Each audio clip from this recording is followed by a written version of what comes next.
Ice cream వల్లే తేజుకి effect అయ్యిందంటే accept చేస్తారా? నేను ఏది యాక్సెప్ట్ చేయను ఫస్ట్ ఆఫ్ ఆల్. ఎందుకంటే ఇదంతా జనాల పర్సెప్షన్. ఎవరికి నా అవసరం, నా ఏజ్, నా టైం, నా ఇన్నసెన్స్ తెలీదు.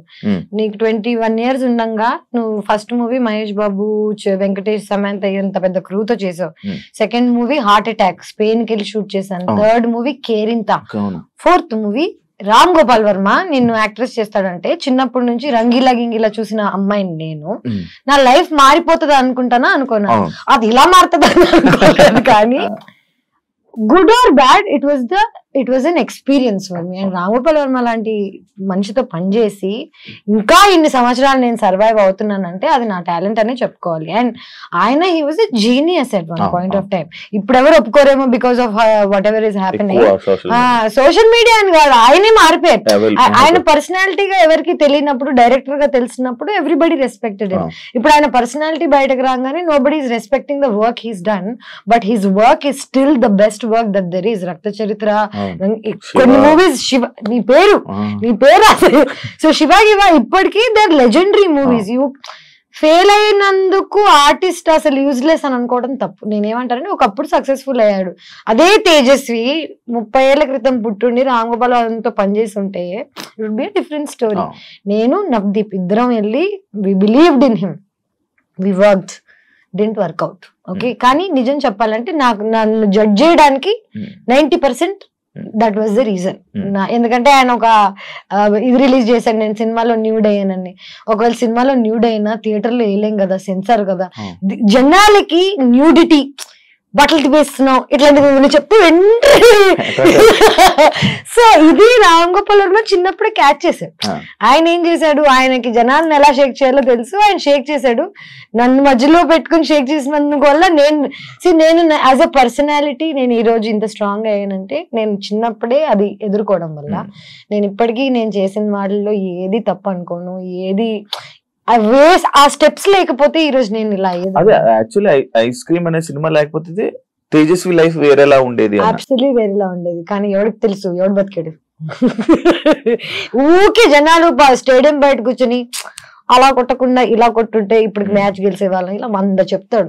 షూస్ వేసుకుని ఆడుతున్నోడికి తెలుస్తుంది నేను చిన్నప్పుడు ఆ డెసిషన్స్ ఎందుకు తీసుకున్నాను, నేను ఎందుకు ఇప్పుడు ఈ లెవెల్లో ఉన్నా, ఈ అమ్మాయి అలా చేసి ఉండకూడుతుంది, అలా 100 చెప్తారు. కానీ నాకు ఇంట్లో కూర్చొని చెప్పే వాళ్ళు ఎవరు లేరు కదా. నా డెసిషన్స్ అన్ని నేనే తీసుకున్నాను. అండ్ నేనే దానికి సక్సెస్ వచ్చినా నేనే అనుభవిస్తా, బ్యాడ్ నేమ్ వచ్చినా నేనే అనుభవిస్తా. ఏదైనా సింగిల్ హ్యాండెడ్.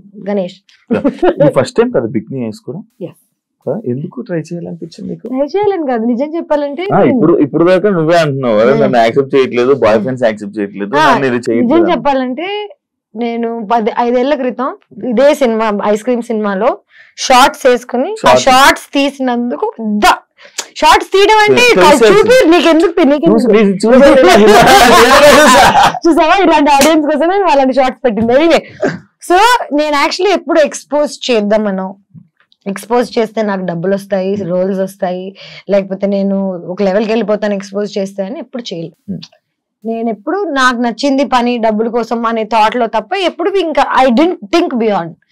ఇవన్నీ తర్వాత నేను ట్రావెల్ చేసా, నేను థైలాండ్ లో ఉన్నా. నాకు ఫైనలీ బికినీలో నేను కంఫర్టబుల్ అయ్యా. తెలుగు అమ్మాయిని అయ్యుండి షార్ట్స్ వేసుకోవడానికి సిగ్గుపడదాన్ని. There was a time where I used to feel shy. ఎందుకంటే ఇండియాలో మన షార్ట్స్ వేసుకుని బయటకు వెళ్తే అంత కంఫర్టబుల్ ఉండదు. అదే నువ్వు చుట్టుపక్కల నీ అందరూ 100 మంది బికినీలు వేసుకుని తిరుగుతుంటే నువ్వు కంఫర్టబుల్ ఫీల్ అవుతావు. ఎగ్జాక్ట్లీ. సో 5 ఏళ్ళ 6 ఏళ్ల క్రితం ఫస్ట్ టైం నేను బికినీ వేసుకున్నాను శివ. మాల్దీవ్స్ లో వేసుకున్నాను, థైలాండ్ లో వేసుకున్నాను. నాకే ఒక తెలుగు అమ్మాయిగా అలాంటి బాడీ ఉండడం, నేను బికినీలో అందంగా ఉండడం ఫైనల్లీ యాక్సెప్ట్ చేశాను నన్ను నేను. ఇప్పుడు ఏంటి 33 ఏళ్ళు నాకు. అండ్ ఇప్పుడు ఆల్రెడీ నాకు నన్ను అనాల్సినవన్నీ అనుకున్నారు, వాట్ ఎవర్ ఈస్ ఫైన్. ఇప్పుడు ఏంటంటే నా బాడీ నాకు నచ్చుతుంది. I want to expose because I look fit. 5 ఏళ్ల క్రితం ఐ వాజంట్. 5 ఏళ్ల క్రితం నన్ను బికినీ వేసుకోమంటే నేను వేసుకునేదాన్ని కాదు. ఇప్పుడు నేను కష్టపడ్డాను, జిమ్కి వెళ్ళాను, నా బాడీ కత్తిలాగా ఉంది, అన్ని నాకు తెలుసు. ఇప్పుడు this is the time to wear it. ఇవన్నీ కాకుండా I might never wear it again. ఇంకా నేను మళ్ళీ ఇదే జోన్ లోకి వెళ్ళిపోయి ఎక్స్పోజింగ్ చేస్తానని కూడా అనట్లేదు.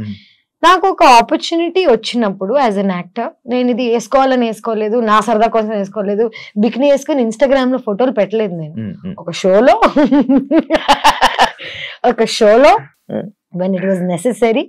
It's a hot scene. Okay, one hot scene. నేను కిస్సింగ్ సీన్ కూడా చేశాను దీనికి. సో నా previous boy friend what ever, నా ప్రీవియస్ లైఫ్ లో ఉన్న వాళ్ళు నన్ను ఏది చేయొద్దు చెయ్యి అని ఎప్పుడేం చెప్పలేదు. దెన్ నన్ను నమ్మారు. ఇప్పుడు ఈ first time who ever I'm dating, వాడికి నేను ఎవరో తెలియదు అండి, వాడికి అసలు తెలుగు ఇండస్ట్రీ తెలీదు, నేను ఎవరో తెలీదు, ఈస్ ఫ్రమ్ బాంబే. వాడికి నన్ను ఇన్నసెంట్ చిన్న పిల్లలా చూసాడు. సడన్ గా నేను బికినీ వేసుకుంటున్నా అనగానే వాడికి ఓ షిట్ అదేంటిది, అది నేను ఇన్నసెంట్ అనుకున్నాను కదా అని. నేను ఇన్నసెంట్ అని నీకు చెప్పలేదు కదా. First of all kissing scenes చేశాను, రామ్ గోపాల్ వర్మతో సినిమా చేశాను, నాకు ఆల్రెడీ వరల్డ్ గురించి లైఫ్ గురించి తెలుసు. నేను బికినీ వేసుకుని రోజు ఇన్స్టాగ్రామ్ లో ఫోటోలు పెట్టి అబ్బాయిల్ని అట్రాక్ట్ చేస్తుంటే నేను ఎవరో మీకు తెలిసిపోతుంది నా ఇన్స్టాగ్రామ్ చూస్తే.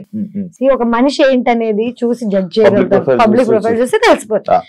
నేను అట్రాక్ట్ చేయడానికి వేసుకోవట్లేదు. అలా అని యాజ్ అన్ యాక్టర్ నాకు ఒక సీన్ చేయాల్సి వచ్చినప్పుడు నేను చెయ్యాలి. ఇప్పుడు ప్రతి సినిమాలో అబ్బాయిల బాడీ చూపిస్తున్నారు, పెద్ద హీరో నుంచి కింద హీరో వరకు అందరూ. ఇప్పుడు ఎవరికి ప్రాబ్లం లేదు, ఎవడెవరిని అన్నా యాబ్స్ అన్నా అనుకుంటా, అదే యాబ్స్ కదా. I'm also an actor, I also worked hard, I also went to the gym. నేను చూపిస్తుంటే అనలేరు.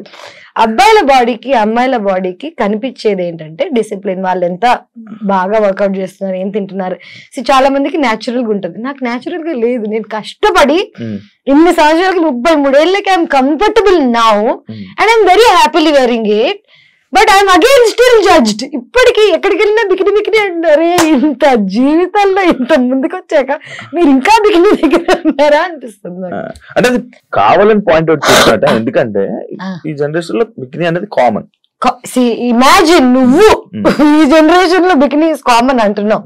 యూఆర్ స్టిల్ అందరు చూస్తుంటారు, అన్ని చూస్తుంటారు, పోస్టులు చూస్తుంటారు, ఫోటోలు చూస్తారు, లైక్ మొత్తం కైలీ జెన్నర్ దగ్గర నుంచి అన్ని వేస్తుంటారు. మనం వేసుకో. అదే ఎందుకు క్వశ్చన్ చేస్తున్నారు, నీకు ఏమైనా ఐడియా ఉందా? ఐ థింక్ ఫస్ట్ ఒకటి ఏంటంటే యానిమల్ ఇన్స్టింక్ట్ ఏంటంటే మగాళ్ళకి ఆడవాళ్ళని ప్రొటెక్ట్ చేయాలనే ఇది ఉంటది. మగాళ్ళ పని ఏంటి, అమ్మాయిని ప్రొటెక్ట్ చేయడం, అమ్మాయిల పని ఏంటి నర్చర్ చేయడం, అబ్బాయిని హ్యాపీగా ఉంచడం. ఇది మన పొజిషన్. ఇప్పుడు ఏంటంటే చిన్నప్పటి నుంచి నేను అబ్బాయి అమ్మాయి రోల్ నా లైఫ్ లో నేనే ప్లే చేస్తున్నా. రెండు, నేనే హస్బెండ్ నేనే వైఫ్ టైప్ లో ఉన్నాను చిన్నప్పటి నుంచి. సడన్ గా ఒక అబ్బాయి వచ్చి నువ్వు అన్ని వదిలే అంత మానే నేను చూసుకుంటా అంటే నాకు ఆ నమ్మకం రావాలి కదా ఫస్ట్ ఆఫ్ ఆల్. ఇంకోటి I really don't want wear bikini ever again. I don't want to, అంటే నా ఇంటెన్షన్ కాదు. నేను రోజు వెళ్ళి నా ఇంటెన్షనే కాదు బికినీ వేసుకోవడం. And this is probably the only time I will be wearing a bikini. And I see నా 2 కిస్ సీన్స్ ఉంటాయి, కమిట్మెంట్ లో ఒకటి ఉంటుంది, అది ఎవరు చూడలేదు, సినిమా సరిగ్గా రాలేదు బయటకు కాబట్టి. అండ్ దానికి I had to call a friend of mind and I made sure I'm not kissing some random guy. And my friend, whoever this guy was, getting married at that point of time. Na chudra neeto aithe I can comfortably do it. నాకు తెలుసు you won't take it in a wrong way type లో explain చేసి నేను ఏది చేస్తున్నా నేను comfortable గా ఉన్నానా లేదా అనేది మోస్ట్ ఇంపార్టెంట్. నేనే అన్కంఫర్టబుల్ గా ఉంటా కిస్సింగ్ సీన్స్ లో కానీ ఎక్స్పోజింగ్ సీన్స్ లో కానీ. ఎందుకంటే షూట్ చేసేటప్పుడు మన సెట్ లో or whatever they are not used to this. అందరు ఇట్లా ఒక బోన్ లో యానిమల్ ని చూస్తుంటారు. ఓకే, కంఫర్టబుల్ గా లేని నన్ను మళ్ళీ నువ్వు జడ్జ్ చేస్తే నాకెంత బాధగా ఉంటుంది చెప్పు. నేనే కంఫర్టబుల్ గా లేను, నాకు నచ్చ చెప్పేవాళ్ళు లేరు, సర్లే పాపం పర్లేదు అనేవాళ్ళు లేడు. మళ్ళీ ఇవన్నీ తట్టుకున్న నాకు జడ్జిమెంట్ కూడా మళ్ళీ లాస్ట్. డైరెక్ట్ గా ఉంటుందా ఇవన్నీ డైరెక్ట్ గా ఉంటుందా అంటే ఫస్ట్ ఒక 10 days నుంచి ప్రిపేర్ చేస్తాను.